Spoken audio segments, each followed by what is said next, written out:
Dua warga sipil tewas ditikam ditembak, OPM tuding korban agen militer. Dua warga sipil tewas dibunuh kelompok Tentara Pembebasan Nasional Papua Barat Organisasi Papua Merdeka atau TPNP-BOPM.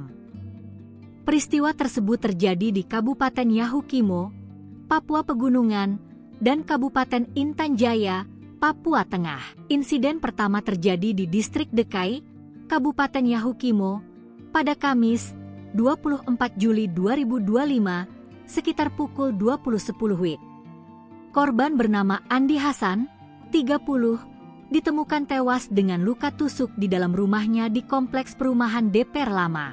Kepala Satgas Operasi Damai Kartens Brigjen Faizal Ramdhani mengatakan, pelaku pembunuh Andi Hasan diduga bagian dari kelompok OPM pimpinan Alkius Kobak. Berdasarkan keterangan saksi, korban saat itu duduk di dalam rumah ketika seorang pelaku membawa senjata tajam bersama dua rekannya.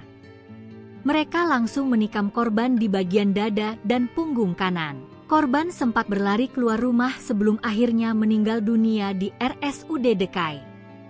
Faizal juga memastikan korban merupakan warga sipil bukan agen militer sebagaimana yang dituding kelompok OPM. Peristiwa kedua terjadi pada pukul 13.40 WIB. Seorang warga sipil bernama Joni Hendra ditembak di kios miliknya di Kampung Wandoga, Distrik Sugapa, Kabupaten Intan Jaya. Pelaku, kata Faizal, diidentifikasi sebagai anggota KKB pimpinan Apen Kobogau bernama Yonial Kobogah. Ketika itu pelaku datang dan mendekati kios dari jarak sekitar 7 meter lalu menembak korban dengan senjata api laras pendek saat korban tengah melayani pembeli pinang. Usai menembak, pelaku melarikan diri ke arah perbukitan di atas Kampung Wandoga.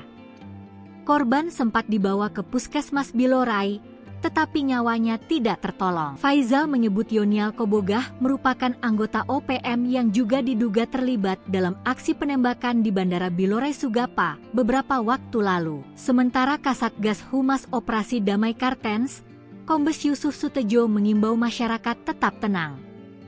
Sekaligus meminta mereka dapat segera melapor jika menemukan keberadaan pelaku.